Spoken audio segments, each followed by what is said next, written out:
Tem gente que fala que o céu castiga, mas eu, com meus 73 anos, já vi que o verdadeiro inferno mora dentro de casa, meus amores. E o diabo usa a cara de quem a gente mais confia. Me chamo Iracema, sou de Ribeirão das Neves, cidadezinha aqui de Minas Gerais que ninguém conhece. Tenho 73 anos nas costas, mas parece que foi ontem que tudo aconteceu. Os cabelos brancos vieram cedo demais para mim, filha. E hoje decidi contar essa história pela primeira vez, porque carreguei esse peso sozinha por tempo demais. Se você está assistindo isso, me conta nos comentários de onde você é. Quero saber onde essa história vai chegar. E se puder, deixa o like e se inscreve no canal da vovó aqui, que tem muita história guardada nesse coração velho. Ah, e comenta aí embaixo como era a sua relação com seu pai e sua mãe.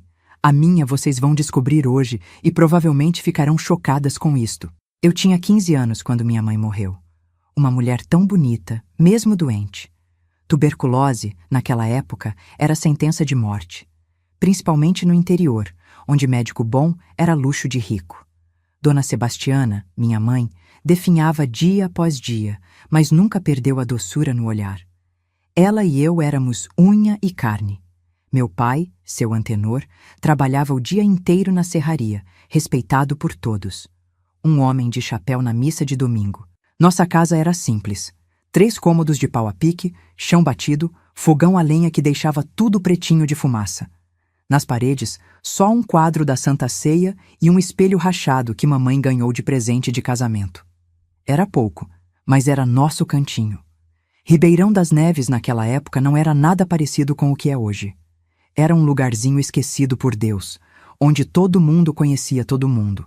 A igreja matriz ficava no centro, e aos domingos a praça enchia de gente depois da missa. Tinha o bar do seu Joaquim, onde os homens iam jogar sinuca e falar da vida alheia. As mulheres se reuniam na porta de casa, debaixo das árvores, para fazer crochê e trocar receitas. As crianças brincavam na rua até escurecer, sem medo de nada. A escola era longe, eu andava quase 1 hora para chegar lá. Muitas vezes ia descalça, para não gastar o único par de sapatos que tinha. Mesmo assim, eu amava estudar. Mamãe sempre dizia que eu ia ser professora um dia.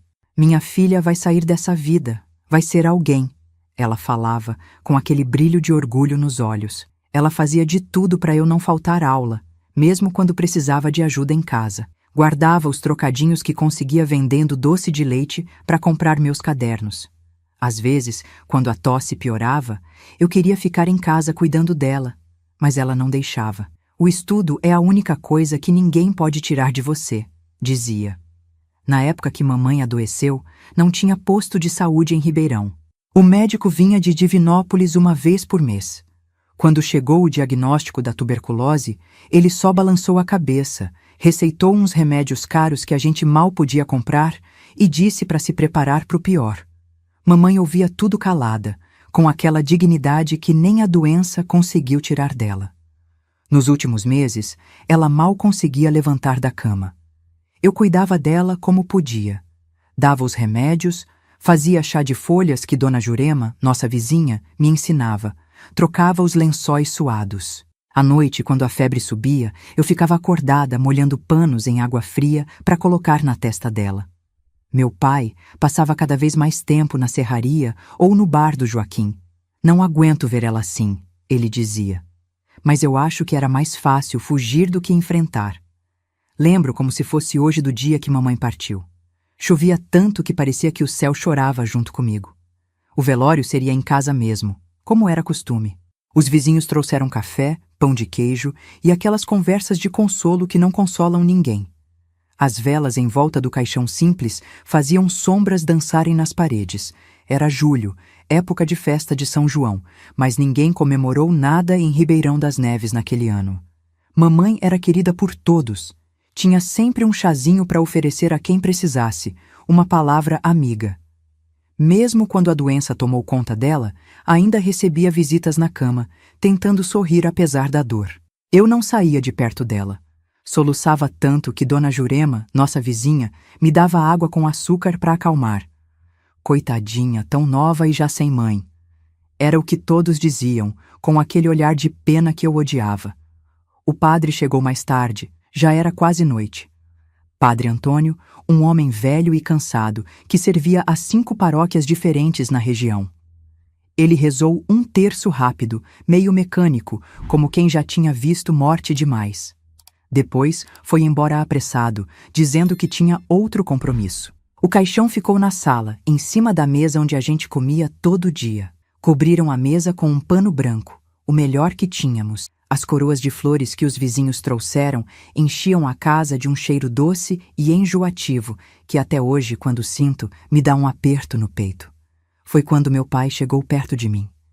Ele não tinha chorado até então. Os olhos dele, que eu sempre achei frios como pedra de rio, estavam diferentes naquele dia. Tinham um brilho estranho que eu nunca tinha visto. "Vem cá, minha filha. Preciso te mostrar uma coisa", ele disse, pegando na minha mão. A mão dele era áspera, calejada, cheirava a serragem. Não queria sair de perto de mamãe, mas ele insistiu. "É importante", disse ele. "Sua mãe queria que você visse isso." Ele me levou pelo corredor estreito até o quarto deles. Aquele quarto que tinha o cheiro de mamãe, das ervas que ela guardava em saquinhos debaixo do travesseiro para dormir melhor. O terço dela ainda pendurado na cabeceira da cama de casal. O quarto era pequeno, mal cabia a cama e o guarda-roupa. Na janela, uma cortina de renda que mamãe tinha feito à mão, já amarelada pelo tempo. A luz fraca do lampião deixava tudo com uma aparência fantasmagórica. "Seu Antenor, a senhora Fátima está perguntando se pode trazer mais café", alguém gritou da sala. "Diga que já vou", respondeu meu pai, mas não fez menção de sair. Em vez disso, fechou a porta do quarto. Ouvi o barulho da tranca. Pensei que fosse pra gente ter um momento de privacidade para chorar juntos, finalmente. Foi então que ele se virou para mim. Seu rosto tinha mudado completamente. Parecia outra pessoa. Ele se aproximou e, pela primeira vez na vida, senti medo do meu próprio pai. "Agora que sua mãe morreu, você vai assumir o lugar dela. Em tudo", ele disse, com uma voz que não parecia a dele. No começo, não entendi o que ele queria dizer. Pensei que estivesse falando dos afazeres da casa, da comida, da roupa. Coisas que eu já ajudava a mamãe a fazer quando ela ficou muito fraca para levantar da cama. "Olha aqui", ele disse, abrindo o guarda-roupa antigo de madeira que rangia. Tirou de lá um vestido florido que era o favorito da mamãe. "Quero que você use isso agora." "Mas, pai, é o vestido da mamãe. Não posso." Comecei a dizer confusa. "Pode sim, e vai. De agora em diante você é a mulher desta casa", ele disse, jogando o vestido em cima da cama. Foi aí que eu comecei a entender. Um frio subiu pela minha espinha quando vi o jeito que ele me olhava. Não era olhar de pai para filha. Era algo que eu nunca tinha visto antes, mas que instintivamente sabia que era errado. "O pessoal do velório, pai, temos que voltar", tentei dizer, caminhando em direção à porta. Ele me segurou pelo braço com força. "Eles podem esperar. Isso não pode." Ali, naquele quarto onde minha mãe tinha morrido há menos de 2 dias, com o corpo dela ainda na sala, rodeado de velas e orações, meu pai destruiu o que restava da minha infância. Tapou minha boca com a mão calejada quando tentei gritar, enquanto do outro lado da porta as pessoas rezavam o terço pela alma da minha mãe. Lá fora, ouvia as vozes abafadas, o choro contido de alguma vizinha, o barulho da chuva no telhado de zinco. Dentro daquele quarto, o tempo parou. Senti meu corpo se separar de mim, como se eu estivesse flutuando, olhando aquela cena de longe.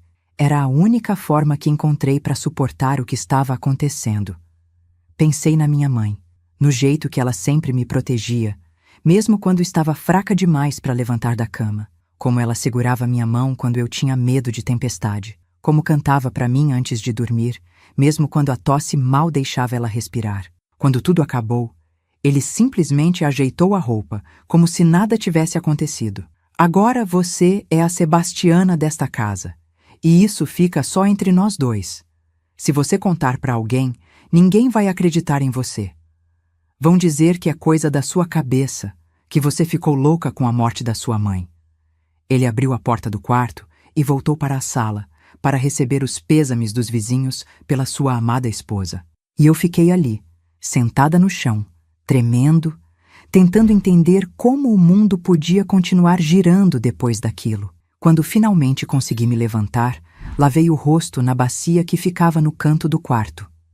No espelho rachado, vi que algo em mim tinha se quebrado também. Os olhos que me encaravam de volta não eram mais os mesmos. Voltei para o velório, me sentei ao lado do caixão da minha mãe e, em silêncio, fiz uma promessa a ela. Mãe, não sei como, mas um dia vou sair daqui. E ele vai pagar pelo que fez. Ninguém percebeu nada diferente em mim naquela noite. As pessoas estavam ocupadas demais com seus próprios pensamentos, seus cafezinhos e suas conversas sobre como a vida é injusta. A única que parecia me olhar diferente era Dona Jurema, que franziu a testa quando passei por ela. Mais tarde eu entenderia que aquela mulher seria a única a desconfiar que algo terrível tinha acontecido naquela casa. Lá fora, a chuva continuava caindo. Aquela chuva fina, constante, que parece que nunca vai parar. Na Ribeirão das Neves daquela época, quando chovia assim, a cidade ficava isolada.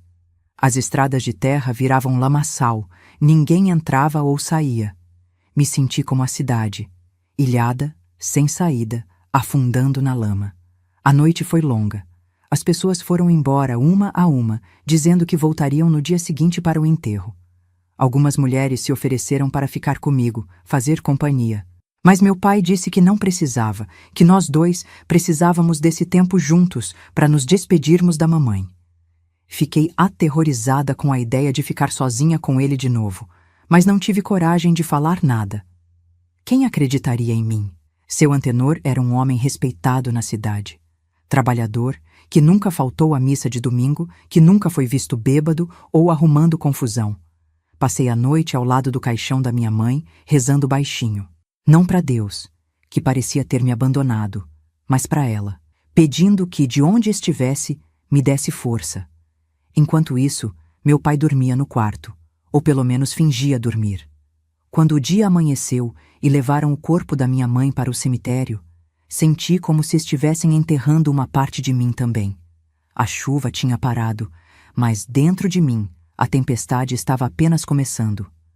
O cemitério de Ribeirão das Neves ficava num morro, longe da cidade. Era um lugar simples, com cruzes de madeira e algumas lápides de quem tinha mais posses. A terra vermelha, molhada de chuva, manchava os sapatos de todos. Naquele dia, enquanto jogavam terra sobre o caixão de madeira barata, eu não chorava mais. As lágrimas tinham secado. Em vez disso, algo frio e duro crescia dentro do meu peito. Algo que me ajudaria a sobreviver aos anos que viriam pela frente. Mal sabia eu que aquele dia era apenas o começo do meu inferno particular. Um inferno que duraria anos, até eu encontrar uma saída. Mas isso, meus queridos, é história para outro momento do vídeo. Olha só, nem percebi que já falei tanto. O tempo passa quando a gente desabafa, né não? Se você está acompanhando até aqui, comenta aí embaixo, força, Dona Iracema, para eu saber que não tô sozinha nessa. E também comenta o que você achou dessa história da minha Ribeirão das Neves de antigamente. A cidade cresceu muito, agora tem até presídio, imagina só. Mas naquela época, era só um lugarzinho esquecido no mapa. Não esquece de curtir o vídeo e se inscrever no canal, viu? Isso ajuda muito a vovó aqui a continuar contando essas histórias que ficaram guardadas por tanto tempo. Às vezes, desabafar é o melhor remédio para a alma. E vocês, meus netinhos virtuais, são o melhor remédio que essa vovó poderia ter. Depois do enterro da minha mãe, voltamos para casa. Aquela casa que nunca mais seria a mesma. O cheiro de vela queimada ainda estava no ar, junto com o perfume barato que as vizinhas usavam. Tinha uma xícara de café pela metade em cima da mesa, esquecida por alguém. E o silêncio. Um silêncio que pesava como chumbo. Seu Antenor, meu pai, nem me olhou direito quando chegamos. Foi direto para o quarto, pegou a garrafa de cachaça que escondia debaixo da cama e sentou na cadeira de balanço da varanda. Fiquei aliviada. Pelo menos naquela noite ele me deixaria em paz. Enganei-me. Foi só a calmaria antes da tempestade. Logo no dia seguinte, começou o que seria minha nova rotina. Acordei com ele em pé, ao lado da minha esteira, onde eu dormia. Levanta, Sebastiana. Tem café para fazer. Confusa, olhei para ele. Pai, sou eu, a Iracema. O tapa veio rápido, ardido. Eu sei quem você é, mas agora você é a mulher desta casa. E o nome da mulher desta casa é Sebastiana. Percebi então que não tinha sido um pesadelo, um delírio de luto. Era real. Tão real quanto a marca vermelha que ficou no meu rosto. Daquele dia em diante, ele passou a me chamar pelo nome da minha mãe. Sebastiana pra cá, Sebastiana pra lá. No começo, eu corrigia. Depois, desisti. Era menos doloroso aceitar do que receber outro tapa. Os dias em Ribeirão das Neves seguiam seu ritmo normal. O sino da igreja batia às 6, meio-dia e 6 da tarde. Os homens iam para o trabalho, as mulheres cuidavam da casa, as crianças brincavam. Ninguém sabia que, dentro da nossa casa de pau a pique, vivia uma prisioneira. As roupas da minha mãe foram aos poucos substituindo as minhas. Primeiro foi o avental que ele me obrigou a usar. Depois, os vestidos. Ele queimou minhas roupas de menina no fogão a lenha enquanto eu assistia, sem poder fazer nada. Não precisa mais disso. Agora você usa o que eu mandar. Chorei muito naquela noite, escondida debaixo do cobertor fino, mordendo o travesseiro para ele não ouvir. Não eram só roupas que estavam queimando. Era minha identidade, minha infância, minha vida. O vestido florido dela ficava frouxo em mim, eu que ainda tinha corpo de menina. Mas ele mandou que eu colocasse algodão no peito para encher e parecer mais com ela. Fazia tranças no meu cabelo do mesmo jeito que ela usava. Me obrigava a usar o único batom que ela tinha, já pela metade, guardado como tesouro numa caixinha. Na frente dos outros, ele mantinha a farsa do pai zeloso. A menina tá com saudade da mãe, quer usar as coisas dela como lembrança, dizia quando alguém estranhava. E as pessoas acreditavam, porque era mais fácil acreditar nisso do que na verdade. Tive que abandonar a escola. Mulher minha não precisa de estudo, ele dizia. Senti como se tivessem arrancado o último pedaço de esperança que me restava. A escola era meu único contato com o mundo lá fora, minha única chance de um dia sair daquela casa. A professora, Dona Cecília, até veio me procurar. Era uma mulher alta, magra, com óculos redondos que faziam ela parecer uma coruja. Bateu na nossa porta numa tarde de domingo. Boa tarde, seu Antenor. Vim saber por que a Iracema não está mais indo às aulas. Ela é uma aluna tão dedicada. Meu pai, na frente dos outros, era a imagem da cordialidade. Sorriso no rosto, voz mansa. Pois é, Dona Cecília. Depois que minha Sebastiana partiu, a menina precisa cuidar da casa. E com essa idade, já tá na hora de aprender os afazeres de mulher, não é mesmo? Estudo não enche barriga. Dona Cecília insistiu um pouco. Falou da importância do estudo. Disse que eu tinha futuro. Até ofereceu vir me dar aulas depois do horário normal. Mas meu pai foi irredutível. Agradeço a preocupação, mas aqui em casa quem decide sou eu. E já decidi que ela não vai mais estudar. Vi nos olhos dela uma mistura de frustração e pena. Ela me olhou como quem pede desculpas por não poder fazer mais. Naquele momento, senti que minha última janela para o mundo tinha se fechado. Depois que a professora foi embora, meu pai me puxou pelo braço até o quarto. Você andou falando alguma coisa para alguém? Por que essa mulher veio aqui? Não, pai. Juro que não falei nada. Ela só veio porque eu parei de ir na escola.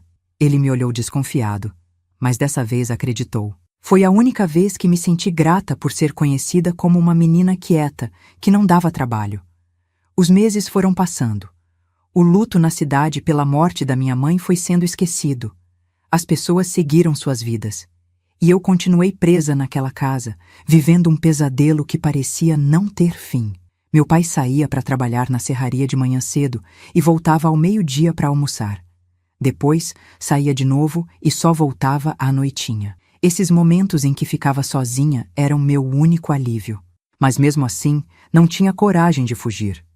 Para onde iria uma menina de 15 anos, sem dinheiro, sem estudo, numa região onde todo mundo conhecia todo mundo? No começo de 1968, quase um ano depois da morte da minha mãe, veio a pior parte. Meu pai começou a beber mais, a ficar mais violento. Acho que a bebida fazia ele confundir ainda mais fantasia e realidade. Tinha noites que ele chegava bêbado, me chamava de Sebastiana e dizia que tinha me perdoado por traí-lo, que eu podia voltar para a cama dele. Era como se na cabeça dele ele não estivesse abusando da própria filha, mas sim tendo a mulher de volta. Uma versão doente e distorcida dela, mas ainda assim, na cabeça dele, era ela. Às vezes, Dona Jurema, nossa vizinha, vinha me fazer companhia. Era uma senhora de uns 60 anos, viúva, que morava sozinha na casa ao lado. Tinha cabelos brancos, sempre presos num coque, e mãos enrugadas de tanto trabalhar na roça. Ela trazia sempre alguma coisa. Um pedaço de bolo, uma fruta, um retalho de tecido. "Como você tá, menina?" ela perguntava, me olhando com aqueles olhos que pareciam enxergar além do que eu mostrava. "Tô bem, Dona Jurema, na medida do possível." Ela nunca perguntou diretamente, mas eu sentia que ela suspeitava. Às vezes pegava meu braço e olhava as marcas roxas que eu tentava esconder. Outras vezes comentava como eu estava diferente, mais magra, com olheiras. "Se precisar de alguma coisa, qualquer coisa, a porta da minha casa tá sempre aberta", ela dizia antes de ir embora. Queria tanto ter tido coragem de contar para ela, de pedir ajuda, mas o medo era maior. Medo de não ser acreditada. Medo do que meu pai faria se descobrisse. Medo de que, mesmo se alguém acreditasse em mim, nada pudesse ser feito. Naquela época, em 1967, numa cidadezinha do interior de Minas, o que acontecia dentro de casa era problema de família. Ninguém se metia. Tinha dias que eu pensava em acabar com tudo. Tinha um poço fundo atrás da casa e, às vezes, quando a dor era insuportável, eu olhava para a água escura lá embaixo e pensava em pular. Mas aí lembrava da promessa que fiz para minha mãe no dia do velório. Que eu ia sair daquele lugar, que eu ia sobreviver. E aquela promessa me mantinha viva, um dia após o outro. Para suportar, criei um mundo dentro da minha cabeça. Um lugar onde eu era livre, onde estudava, onde ninguém me machucava. Nos momentos piores, eu me refugiava nesse mundo imaginário. Era como se uma parte de mim desligasse do corpo e fosse para lá, deixando só a casca para aguentar o que vinha depois. Um dia, quase um ano depois da morte da minha mãe, aconteceu algo que mudou tudo. Era dia de feira na cidade. Meu pai, como sempre, tinha ido trabalhar. Aproveitei para dar uma fugidinha até a feira, comprar umas coisas que estavam faltando em casa. A feira de Ribeirão das Neves acontecia toda quarta-feira na Praça Central. Era um evento na cidade. Gente vinha de todos os lugares para comprar, vender, fofocar. Tinha barraca de tudo: verdura, fruta, carne, roupa, bugigangas. O cheiro de pastel frito misturado com o perfume das frutas maduras enchia o ar. Eu estava na barraca do seu Zé, escolhendo alguns tomates, quando ouvi uma voz masculina atrás de mim. "Moça, cuidado com essa cesta, vai cair tudo." Me virei e vi um rapaz que nunca tinha visto antes. Devia ter uns 20 anos, pele morena queimada de sol, olhos claros que contrastavam com o resto. Ele segurava minha cesta que estava prestes a virar. "Obrigada", consegui dizer corando. "De nada. Você é daqui? Nunca te vi por essas bandas." Expliquei que era assim de Ribeirão, mas que não saía muito de casa. Não contei o porquê, claro. "Eu sou o Benício. Vim de Divinópolis trabalhar na construção da nova igreja. Vou ficar por aqui uns meses." Foi a primeira conversa normal que tive com alguém em quase um ano. A primeira vez que alguém me olhou como Iracema, não como a filha do seu antenor que perdeu a mãe, nem como a substituta da Sebastiana. Conversamos por alguns minutos. Ele me ajudou a carregar as compras até a esquina. Não deixei que me acompanhasse até em casa. Sabia que se alguém visse e contasse para o meu pai, eu pagaria caro. "Posso te ver de novo?" ele perguntou antes de nos despedirmos. Hesitei. Queria tanto dizer que sim.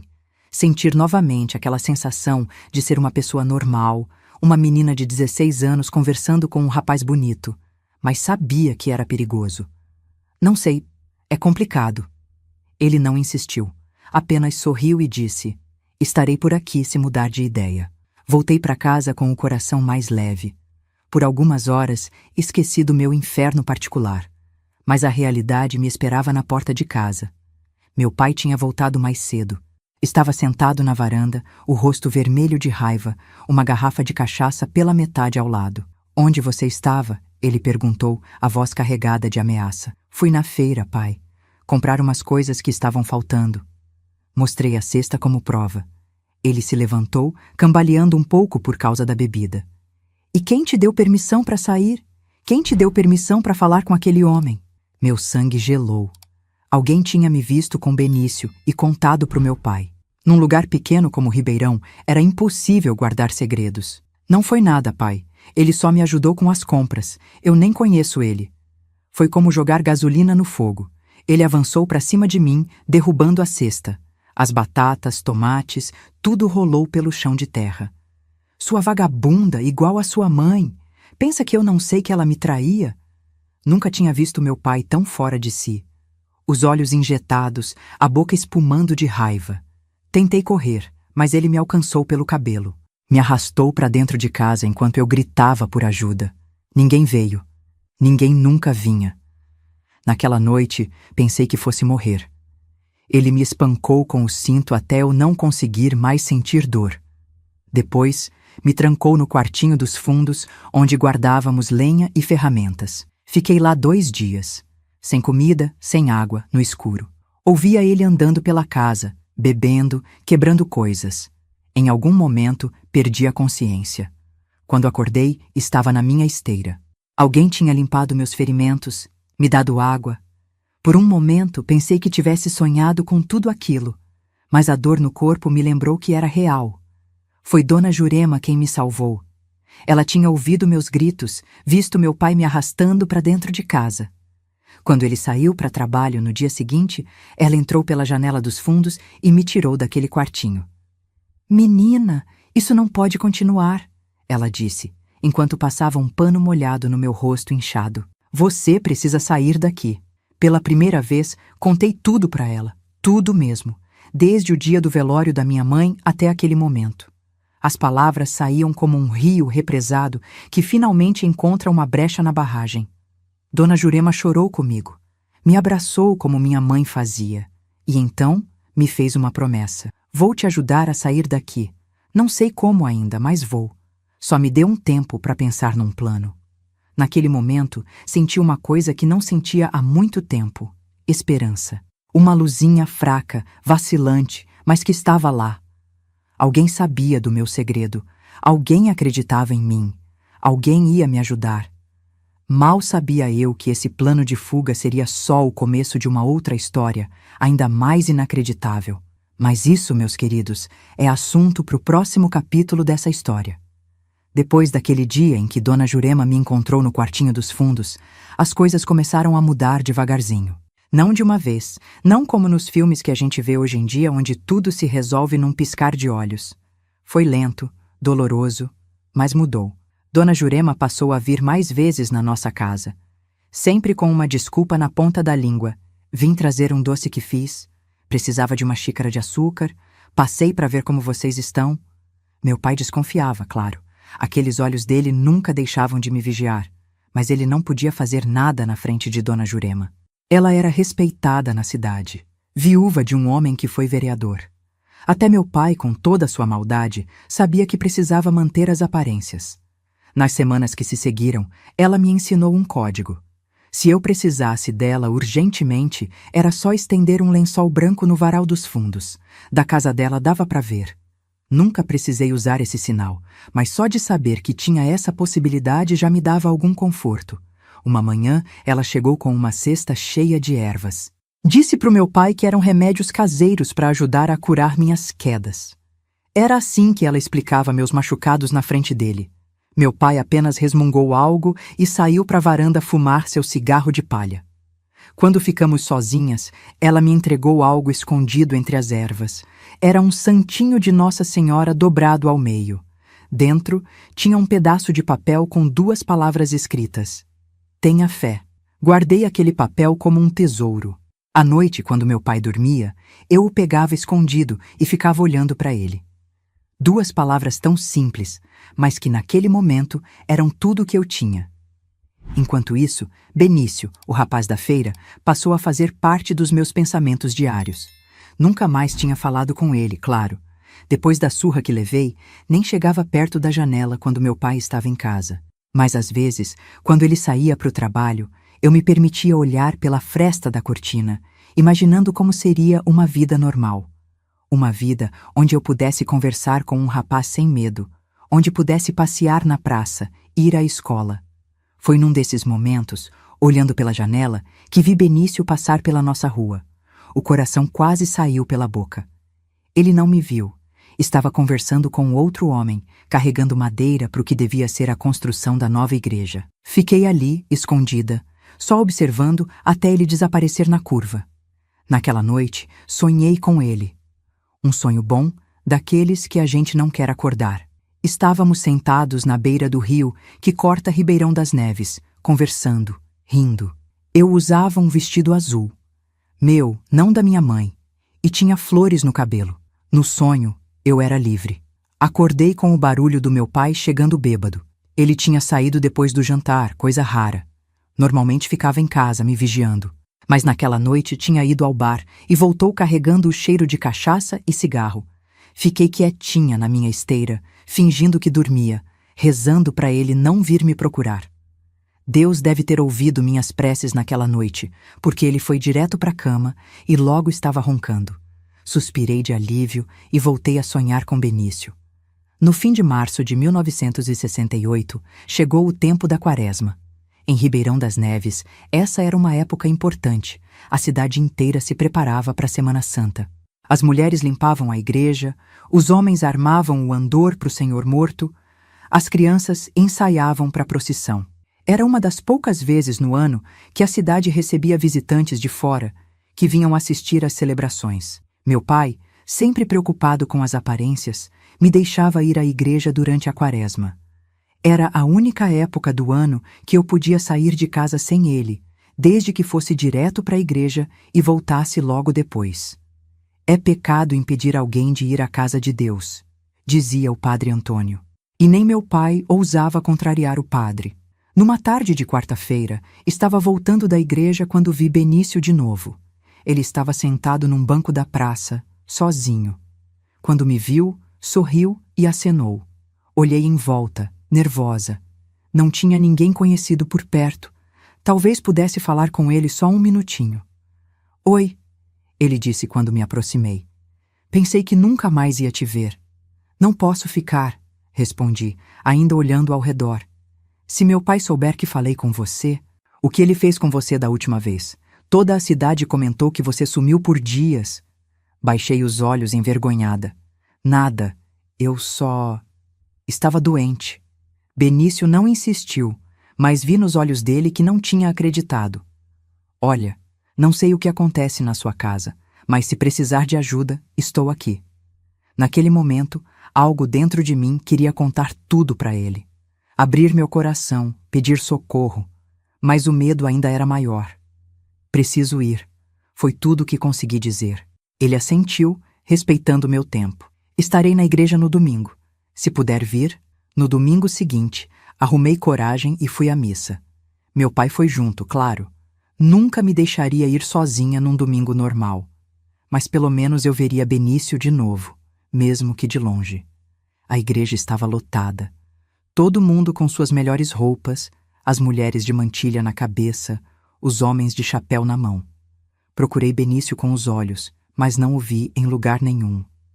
Meu coração afundou de decepção. Quando a missa acabou e as pessoas começaram a sair, senti alguém tocar de leve no meu ombro. Era Dona Jurema. Venha tomar um café lá em casa depois, ela disse, alto o suficiente para o meu pai ouvir. Fiz um bolo de fubá que ficou uma delícia. Antes que eu pudesse responder, meu pai se meteu. Ela tem coisas para fazer em casa. Dona Jurema, esperta como só ela, já estava preparada. Mas é rapidinho, seu Antenor. E depois eu mesma levo ela em casa. O senhor pode ir na frente e descansar um pouco. Domingo é dia de descanso, não é mesmo? Meu pai hesitou. Ir contra a Dona Jurema na frente de toda a igreja seria mal visto. E ele estava cansado da semana de trabalho, provavelmente querendo tomar sua cachaça em paz. Tá bom. Mas não demora, ele disse por fim, me lançando um olhar que deixava claro as consequências se eu não obedecesse. Quando chegamos na casa de Dona Jurema, entendi por que ela tinha insistido tanto. Benício estava lá, sentado na mesa da cozinha tomando café. Vocês já se conhecem, não é? disse Dona Jurema, fechando a porta atrás de nós. Temos pouco tempo, então vamos direto ao assunto. Naquela tarde, os três conversamos por quase 1 hora. Dona Jurema contou para Benício tudo o que acontecia na nossa casa. Eu, envergonhada demais para falar, apenas confirmava com a cabeça. Benício ouvia tudo em silêncio, o rosto ficando cada vez mais sério. Precisamos tirar você daqui, ele disse quando Dona Jurema terminou. Isso não é vida para ninguém, muito menos para uma menina da sua idade. Mas como? Perguntei, a voz quase sumindo. Para onde eu iria? Não tenho ninguém, não tenho dinheiro. Foi então que Dona Jurema revelou seu plano. Ela tinha uma irmã em Belo Horizonte, Dona Terezinha, que poderia me acolher até eu me estabelecer. O problema era como sair de Ribeirão das Neves sem que meu pai descobrisse e viesse atrás de mim. Eu tenho uma ideia, disse Benício, depois de pensar um pouco. Mas vai exigir paciência. Não podemos agir de imediato, seria muito arriscado. A ideia era simples, mas engenhosa. Benício precisava de alguém para lavar as roupas dos trabalhadores da obra da igreja. Ele me ofereceria esse trabalho, com a permissão do meu pai. Com o tempo, meu pai se acostumaria com as visitas regulares de Benício para trazer e buscar as roupas. Enquanto isso, iríamos juntando dinheiro e planejando minha fuga. O que você acha? Benício me perguntou. Pensei por alguns instantes. Era arriscado. Se meu pai descobrisse, eu pagaria um preço terrível. Mas qual era a alternativa? Continuar naquela vida até quando? Até ele me matar numa de suas explosões de raiva? Ou até eu perder completamente a sanidade? Vamos tentar, respondi, sentindo o coração bater forte no peito. Naquele dia, voltei para casa com uma sensação estranha no peito. Era medo, sim, muito medo. Mas também era outra coisa, algo que eu mal lembrava como era: esperança. No dia seguinte, Benício apareceu lá em casa. Bateu na porta, formal, respeitoso. Meu pai atendeu, desconfiado como sempre. Bom dia, seu Antenor. Meu nome é Benício. Trabalho na obra da Igreja Nova. Vim falar com o senhor porque estamos precisando de alguém para lavar as roupas dos trabalhadores. Dona Jurema disse que sua filha poderia se interessar pelo serviço. Meu pai me olhou, depois olhou para Benício. Pude ver as engrenagens girando na cabeça dele. Por um lado, ele não gostava da ideia de outro homem tendo contato comigo, mesmo que apenas para trazer e buscar roupas. Por outro, o dinheiro extra seria bem-vindo. E se Dona Jurema tinha recomendado... Quanto paga? Ele perguntou finalmente. Benício mencionou um valor que era bom o suficiente para despertar o interesse do meu pai, mas não tão alto que parecesse suspeito. Tá bom, ela pode lavar as roupas. Mas você traz e busca quando eu estiver em casa, entendeu? Sim, senhor, respondeu Benício, sério. Posso trazer o primeiro lote amanhã? E assim começou nossa farsa. 2 vezes por semana, Benício trazia roupas sujas e levava-as limpas. No começo, meu pai fazia questão de estar presente. Mas com o tempo, à medida que se acostumou com a rotina, começou a relaxar. Às vezes, deixava Benício entregar as roupas, mesmo quando estava ocupado em outra coisa. Nos breves momentos em que ficávamos sozinhos, trocávamos algumas palavras, um olhar, um sorriso. Era pouco, mas para mim significava tudo.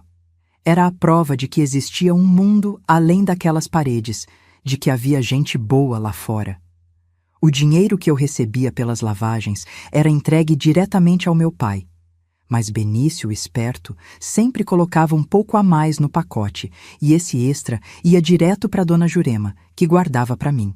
Era nosso fundo de fuga, como chamávamos. Junho chegou, e com ele a festa de São João. Em Ribeirão das Neves, como em toda a cidade do interior de Minas, essa era uma data importante. Fogueira na praça, quadrilha, quentão, doces típicos. A cidade inteira participava. Meu pai, surpreendentemente, disse que iríamos à festa. Fiquei desconfiada, claro. Ele nunca me deixava sair. Por que agora seria diferente? Mas logo entendi. Era mais uma de suas encenações. O pai dedicado levando a filha para se divertir um pouco depois da perda da mãe. A imagem pública que ele tanto se esforçava para manter. Na noite da festa, coloquei o vestido que tinha sido da minha mãe. Não porque queria, mas porque era o único apresentável que ele me deixava usar. Quando cheguei na sala, Ele me olhou de cima a baixo, e por um momento vi aquele brilho nos olhos dele que tanto me apavorava. Você tá igualzinha a ela, ele disse, a voz embargada pela emoção ou pela cachaça que já tinha tomado, não sei dizer. Na praça, as fogueiras já estavam acesas. O cheiro de pinhão e batata doce assando se misturava com o do quentão fervendo. Crianças corriam, adultos conversavam, casais namoravam nos cantos mais escuros. Uma cena normal de festa junina no interior. Mas para mim, parecia que eu tinha entrado num mundo paralelo, tão distante estava da vida normal. Meu pai logo encontrou seus amigos da serraria e se juntou a eles perto do barril de quentão.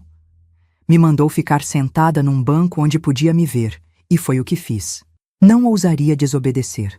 Não ali, com tanta gente em volta. Foi quando notei Benício do outro lado da praça. Ele também tinha me visto, mas teve o bom senso de não vir falar comigo diretamente. Em vez disso, passou por onde Dona Jurema estava sentada com outras senhoras e sussurrou algo para ela. Minutos depois, Dona Jurema veio até mim. Venha comigo, menina. Vamos pegar um quentão para esquentar. Olhei para o meu pai, que já estava entretido na conversa e na bebida. Ele acenou com a cabeça, dando permissão. Segui Dona Jurema até a barraca do quentão, do lado oposto de onde meu pai estava. Benício nos esperava um pouco afastado, nas sombras. Tudo pronto, ele disse, assim que nos aproximamos. O ônibus para Belo Horizonte sai na próxima terça-feira, 4 da manhã. Vou te buscar às 3, quando seu pai estiver dormindo. Meu coração disparou. Terça-feira. Dali a 3 dias. Era tão perto e ao mesmo tempo tão longe. E se ele acordar? E se alguém nos vir? Perguntei, o medo tomando conta de mim. Não vai acontecer, Dona Jurema me tranquilizou. Vou colocar um sonífero no café dele na noite anterior. É forte, vai fazer ele dormir a noite toda. Tenho um amigo que vai nos levar de carro até a estrada principal, completou Benício. Vai dar tudo certo, você vai ver. Voltei para o banco tremendo por dentro, mas tentando manter a calma por fora. 3 dias. Em 3 dias eu estaria livre. A ideia parecia tão irreal quanto um dos meus sonhos acordada. A festa continuou até tarde. Quando voltamos para casa, meu pai já estava bêbado. Caiu na cama ainda vestido e logo estava roncando. Eu, ao contrário, não consegui pregar os olhos. Ficava pensando no plano, em tudo que poderia dar errado, em tudo que poderia dar certo. Os 2 dias seguintes passaram numa lentidão agonizante. Cada minuto parecia 1 hora. Cada olhar do meu pai me fazia pensar se ele sabia, se tinha descoberto nosso plano. Mas ele agia normalmente, na medida do possível para alguém como ele.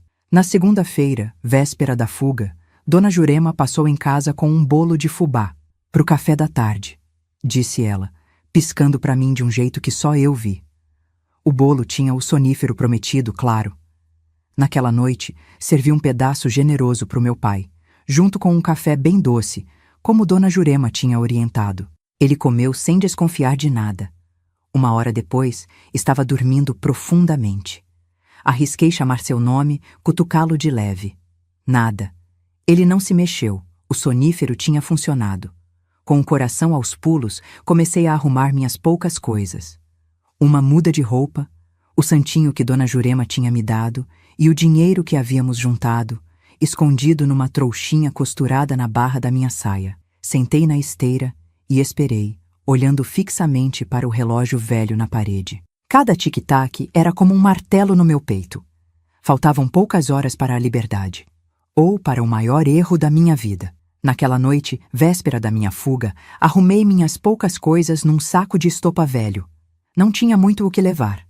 Uma muda de roupa, um pente quebrado, a medalha de Nossa Senhora que era da minha mãe e o dinheiro que Benício tinha me dado, embrulhado num pedaço de pano e costurado na barra da minha saia. Era tudo que eu tinha no mundo. Guardei o saco debaixo da minha esteira, coração batendo tão forte que achei que meu pai podia ouvir do outro cômodo. Ele tinha chegado do trabalho mais cedo naquele dia. Estava quieto, calado demais. Na época, achei que fosse só cansaço. Hoje sei que era a calmaria antes da tempestade. Dona Jurema tinha passado mais cedo com um bolo de fubá, como fazia sempre às segundas. Mas dessa vez, o bolo tinha um ingrediente especial. um sonífero forte que ela conseguiu com o farmacêutico da cidade. Deu um pedaço bem grande para o seu pai depois do jantar, com um café bem doce para disfarçar o gosto. Ela me instruiu em um sussurro. Preparei o jantar como em qualquer outro dia. Angu com linguiça, couve refogada, feijão. Servi meu pai, que comeu em silêncio, me observando de um jeito estranho. De vez em quando pegava a garrafa de cachaça e tomava um gole direto do gargalo. "Tá quieta hoje, Sebastiana", ele disse de repente. Senti um arrepio na espinha. Mesmo depois de tanto tempo, não me acostumava a ser chamada pelo nome da minha mãe. "Só cansada, pai", respondi, sem olhar nos olhos dele. "Cansada de quê? De lavar roupa para o seu namoradinho?" Meu sangue gelou. Continuei mexendo a panela como se não tivesse ouvido direito. "Que namorado, pai? Não sei do que o senhor tá falando." Ele bateu na mesa com força, fazendo os pratos pularem. "Não se faça de sonsa. Acha que eu não sei? Acha que não tenho olhos e ouvidos nessa cidade?" Fiquei paralisada, a colher de pau ainda na mão. Era agora. Ele tinha descoberto. Todos os meus planos, toda a esperança que tinha construído nos últimos meses, tudo ia desabar. Mas então, algo inesperado aconteceu. Ele se levantou, cambaleou um pouco, já estava bêbado, e pegou mais cachaça. Depois, voltou a se sentar. "Amanhã vamos resolver isso. Amanhã vou mostrar para esse moleque quem manda na minha casa." Amanhã. Ele estava planejando fazer algo amanhã. Mas amanhã eu já estaria longe, se tudo desse certo. Respirei fundo, tentando acalmar meu coração disparado. "Tem bolo de fubá de sobremesa, pai? Dona Jurema trouxe hoje." Ele olhou desconfiado. "Aquela velha intrometida. Também vou ter uma conversa com ela amanhã." Mesmo assim, aceitou o pedaço de bolo que servi. Tomou com café bem doce, como Dona Jurema tinha recomendado. Comi um pedacinho também, de outro lado do bolo, que ela tinha marcado para eu saber qual era qual. Terminamos de comer e ele foi para o quarto, levando a garrafa de cachaça. Fiquei limpando a cozinha, ouvindo atenta qualquer barulho. Depois de um tempo, os roncos começaram. O sonífero estava fazendo efeito, misturado com a bebida. Não consegui dormir. Fiquei deitada na minha esteira, olhando para o teto de sapé, contando as horas. A noite parecia não passar nunca. Cada barulho me assustava. Um grilo cantando, o vento nas folhas da mangueira do quintal, o pio de uma coruja ao longe. Quando o relógio da igreja bateu 2 horas da manhã, levantei silenciosamente. Os roncos do meu pai continuavam, pesados e ritmados. Peguei meu saco de estopa já preparado e fui até a porta. Estava trancada. A chave, que normalmente ficava pendurada num prego ao lado, não estava lá. Meu coração acelerou. Onde estaria a chave? Fui até o quarto do meu pai, pé ante pé. A porta estava entreaberta. Empurrei devagar, tentando não fazer barulho. Ele estava deitado de costas, roncando alto. A garrafa de cachaça vazia ao lado da cama, mas não via a chave em lugar nenhum. Foi então que notei algo brilhando no peito dele. A chave estava pendurada numa corrente no pescoço dele. Meu pai nunca tinha feito isso antes.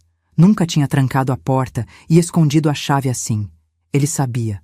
De alguma forma, ele sabia do meu plano de fuga. Saí do quarto em pânico. O que fazer agora? Benício estaria me esperando em menos de 1 hora. Se eu não aparecesse, ele viria me procurar, e então não queria nem pensar no que meu pai faria com ele.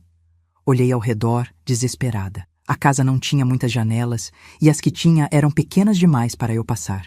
Exceto a janela do quartinho dos fundos, onde meu pai guardava as ferramentas.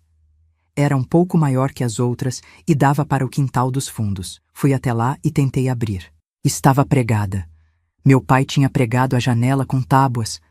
Ele realmente tinha pensado em tudo. Sentei no chão, sentindo as lágrimas virem. Estava presa. Não havia saída. Todos os meus sonhos de liberdade, todos os planos que fizemos, tudo em vão.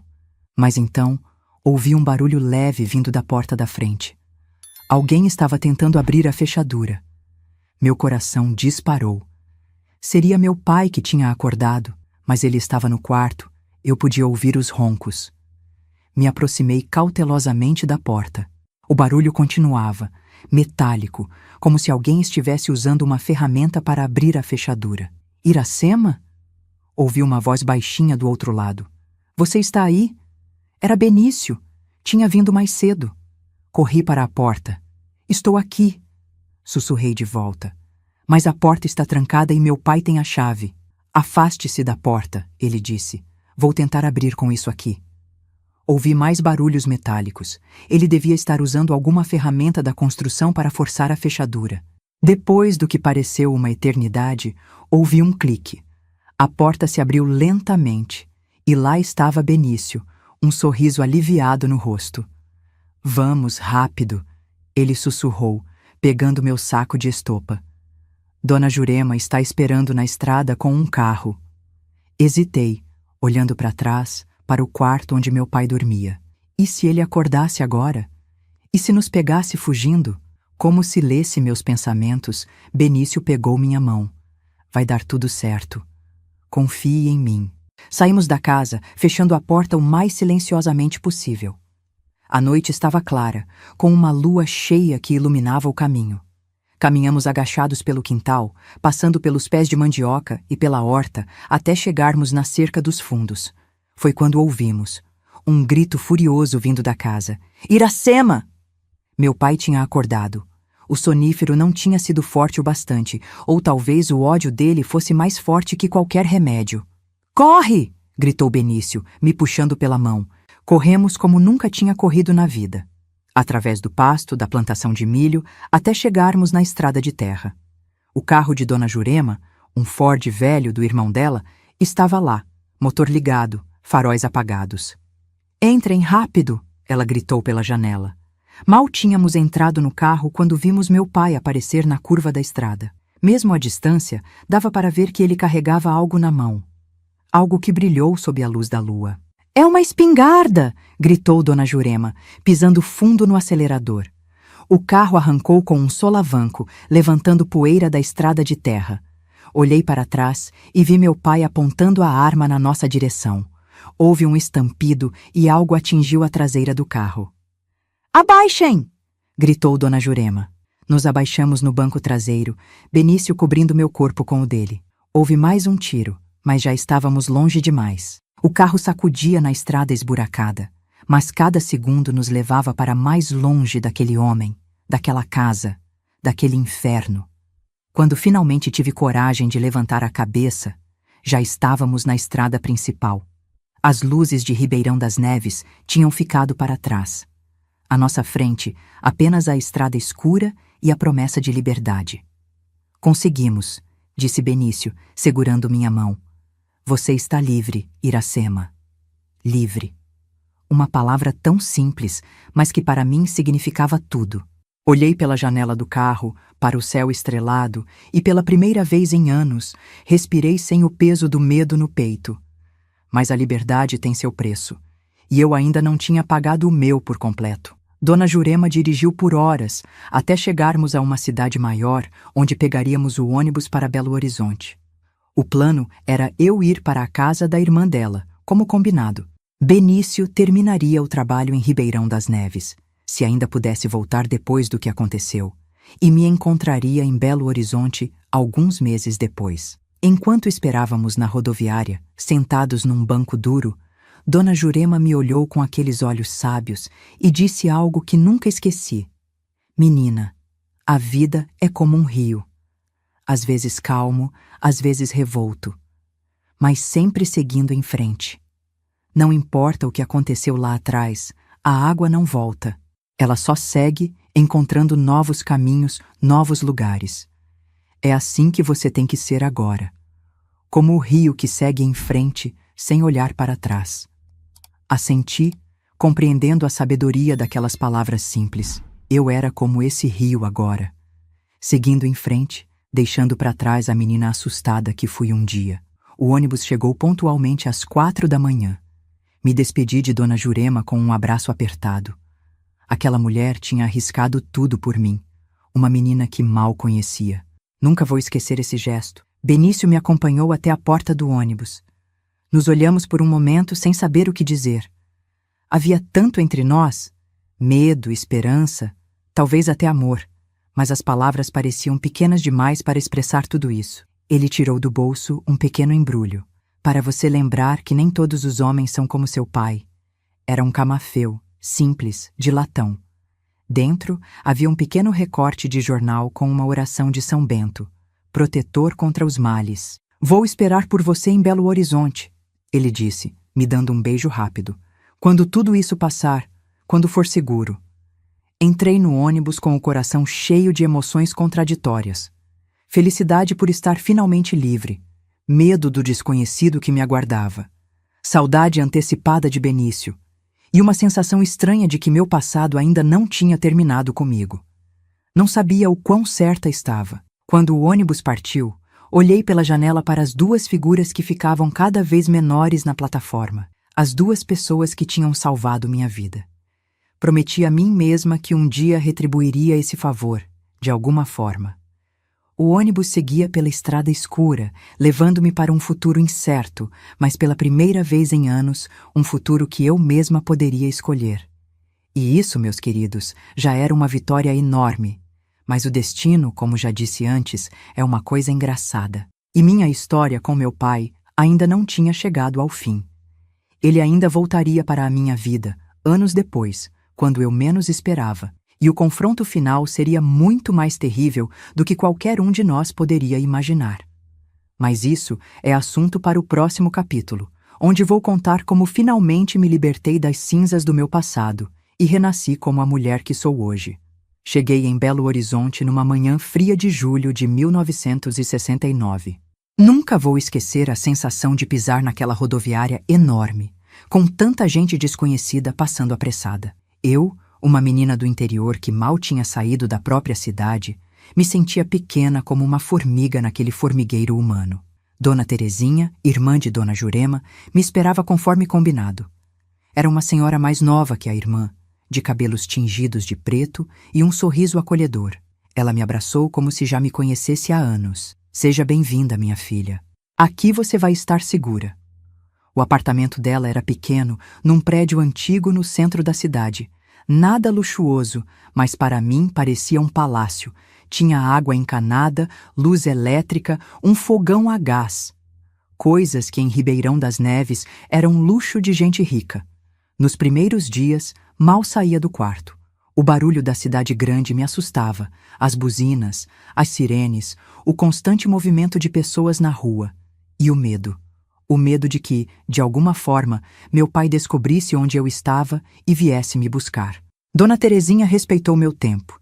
Me deixava quieta quando precisava, mas também me incentivava a dar pequenos passos. Hoje vamos até a padaria da esquina, dizia ela. No dia seguinte, era a feira. Depois, o mercado mais distante.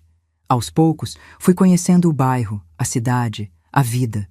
A cidade pulsava de um jeito diferente naquela época. Era 1969. O homem tinha acabado de pisar na lua, a música dos Beatles tocava nas rádios, e mesmo no Brasil, sob a ditadura, havia uma sensação de que o mundo estava mudando. Para mim, que vinha de um lugar onde o tempo parecia ter parado, era como entrar em outro planeta. 2 semanas depois da minha chegada, Dona Terezinha me chamou para uma conversa séria. Iracema, você não pode ficar escondida para sempre. Precisa construir uma vida nova. E para isso, precisa de documentos, de estudo, de trabalho. Ela tinha razão, claro. Não podia viver à sombra do medo eternamente.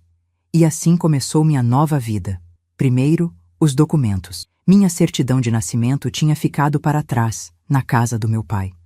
Mas Dona Terezinha conhecia gente na prefeitura de Belo Horizonte. Com algumas histórias bem contadas e alguns favores cobrados, consegui uma segunda via. Com isso, pude tirar carteira de identidade, me matricular na escola noturna. Comecei a trabalhar como doméstica na casa de uma família rica do bairro Lourdes. A patroa, Dona Clarice, era exigente, mas justa. O salário não era muito, mas dava para pagar um quartinho que aluguei perto da casa de Dona Terezinha e ainda mandar um pouco para Dona Jurema como agradecimento por tudo que fez por mim.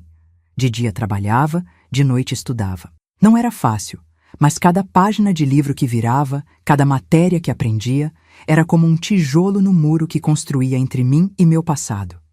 E Benício? Ah, meus queridos, a vida nem sempre segue o roteiro que planejamos. Recebi 2 cartas dele, enviadas para o endereço de Dona Terezinha. Na primeira, contava que tinha voltado para Ribeirão das Neves depois da nossa fuga. Meu pai tinha ido atrás dele, bêbado com a espingarda, mas os outros trabalhadores da obra impediram uma tragédia. O padre da cidade, Padre Antônio, soube da história toda e chamou a polícia de Divinópolis. Meu pai foi preso por alguns dias, mas logo solto. Naquela época, problema de família raramente dava em alguma coisa. Benício dizia que terminaria o trabalho na igreja em alguns meses e então viria me encontrar em Belo Horizonte, como tínhamos combinado. A carta terminava com palavras de carinho, de saudade, de planos para o futuro. A segunda carta chegou 3 meses depois. Nela, Benício dizia que o trabalho na igreja estava quase terminando, mas que precisava passar em Divinópolis antes de vir para Belo Horizonte. Sua mãe estava doente. Precisava vê-la. Prometia vir logo em seguida. Essa foi a última notícia que tive dele. Os meses passaram, depois 1 ano. Benício nunca apareceu. Não recebi mais cartas, nem recados. Por um tempo, fiquei desesperada, imaginando 1000 coisas. Será que meu pai tinha feito algo com ele? Será que tinha sofrido um acidente na estrada? Ou será que, simplesmente, tinha seguido com a vida, esquecido de mim? Nunca soube a resposta. Em 1970, mandei uma carta para Dona Jurema, perguntando sobre Benício. A resposta foi curta. Ninguém em Ribeirão das Neves tinha notícias dele desde que a obra da igreja foi concluída. Ele simplesmente tinha desaparecido. A vida, porém, não para lamentarmos nossos corações partidos. Continuei trabalhando, estudando, vivendo. Terminei o primário na escola noturna, depois o ginásio. Aos 20 anos, já não era mais empregada doméstica. Tinha conseguido um emprego como balconista numa loja de tecidos no centro da cidade. Pagava melhor, e o trabalho era menos pesado.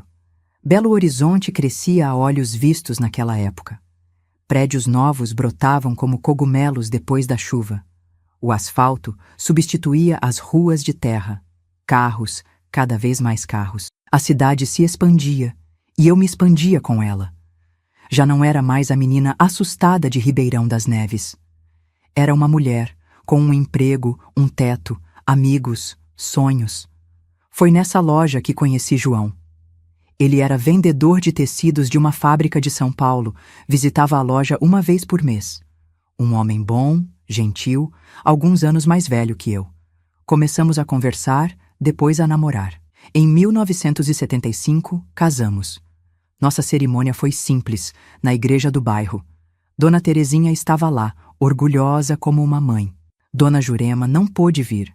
A idade já não permitia viagens longas, mas mandou sua bênção por carta. Foi um dia feliz, um dia que nunca pensei que viveria quando estava presa naquela casa de pau a pique em Ribeirão. João sabia do meu passado. Não tudo. Há coisas que são difíceis demais de contar, mesmo para quem amamos, mas sabia que eu tinha fugido de casa por causa de um pai violento. Ele nunca me pressionou a contar mais do que eu queria. Respeitava meus silêncios, meus pesadelos ocasionais, meus medos. Nos mudamos para uma casinha simples no bairro Santa Efigênia. Tivemos 2 filhos, Marcos em 1976 e Luciana em 1978. A vida era boa, tranquila. Às vezes, quase me esquecia do meu passado em Ribeirão das Neves. Quase, porque o medo nunca foi embora completamente. Sempre que via um homem que lembrava meu pai, meu coração disparava. Sempre que ouvia sobre alguma violência contra mulheres no noticiário, os pesadelos voltavam. E sempre, sempre tinha aquela sensação de que um dia o passado me alcançaria. E alcançou. Em 1980, 11 anos depois da minha fuga, recebi uma carta de Dona Jurema. Meu pai estava em Belo Horizonte me procurando. Como ele tinha descoberto onde eu estava? Pelo visto, algum conhecido de Ribeirão tinha me visto na loja de tecidos e comentado com ele. O mundo é pequeno demais, mesmo numa cidade grande como Belo Horizonte. A carta de Dona Jurema era desesperada. Ele não está bem da cabeça, Iracema. Depois que você fugiu, ele piorou muito. Bebe o tempo todo, fala sozinho, tem acessos de raiva. Jurou que ia te encontrar e te levar de volta, nem que fosse à força. Tenha cuidado, mostrei a carta para João. Ele queria ir à polícia, mas eu sabia que não adiantaria. O que eu diria?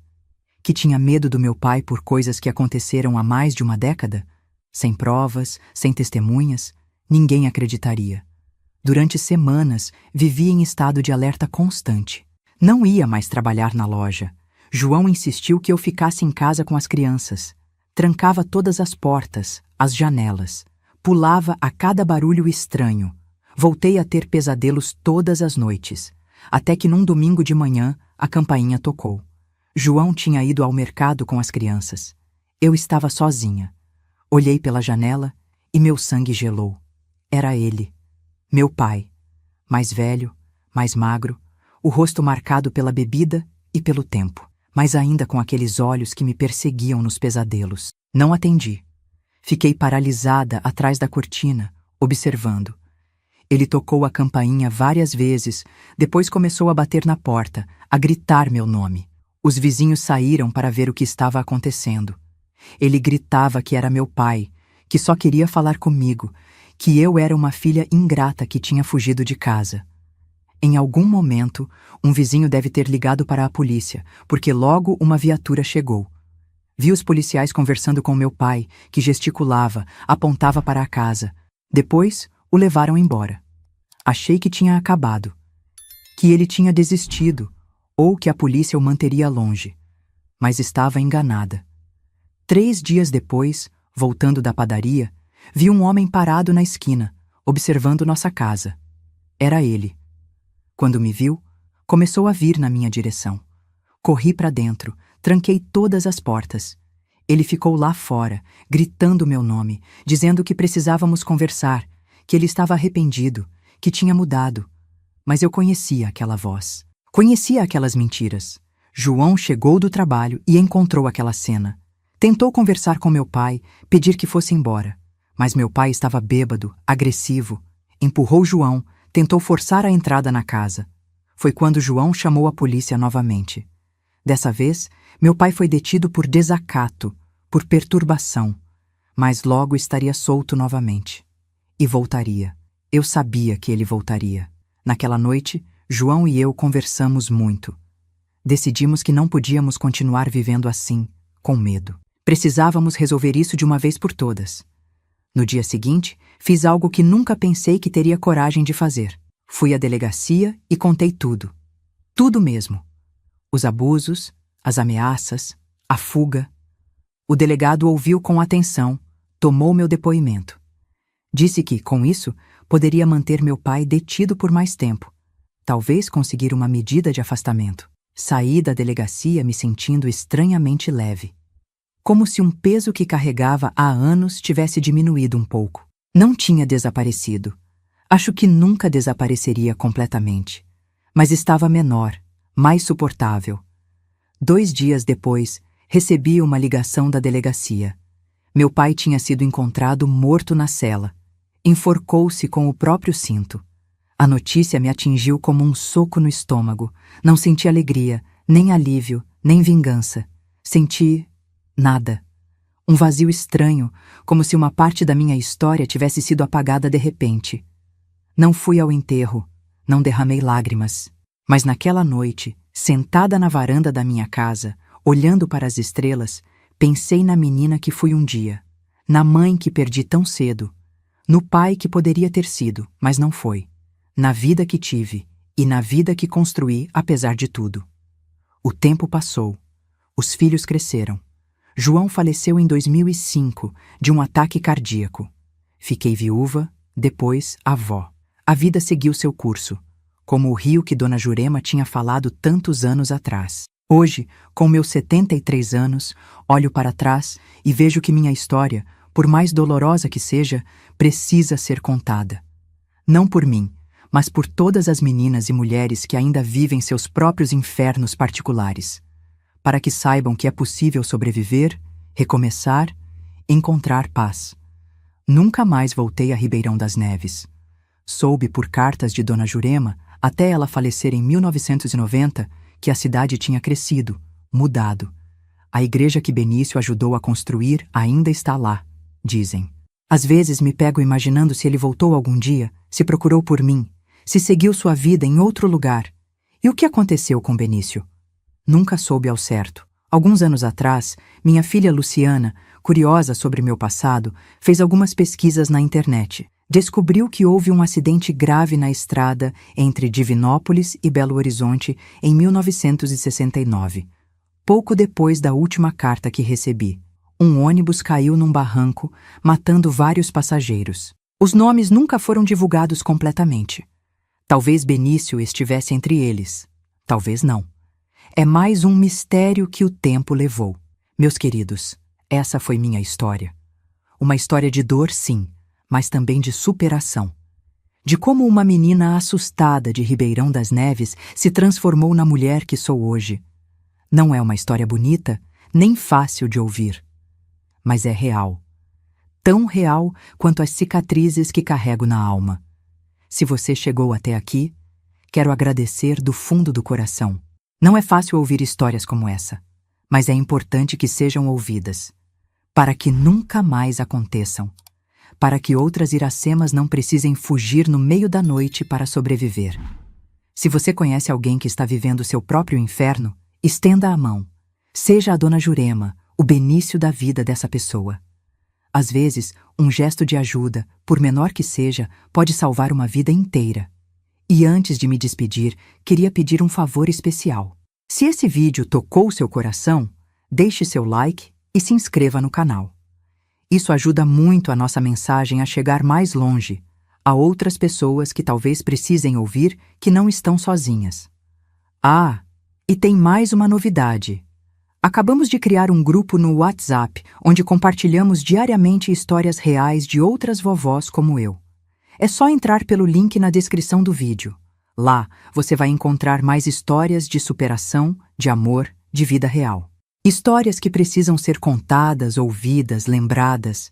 Aliás, agora este canal tem a opção de ser membro oficial do canal das vovozinhas. Se você quer ajudar com um valor simbólico, assine aqui mesmo no YouTube. Da vovó Iracema para vocês, com todo carinho e gratidão. Que Deus abençoe o caminho de cada um de vocês. E que nunca falte coragem para seguir em frente, como o rio que não volta atrás.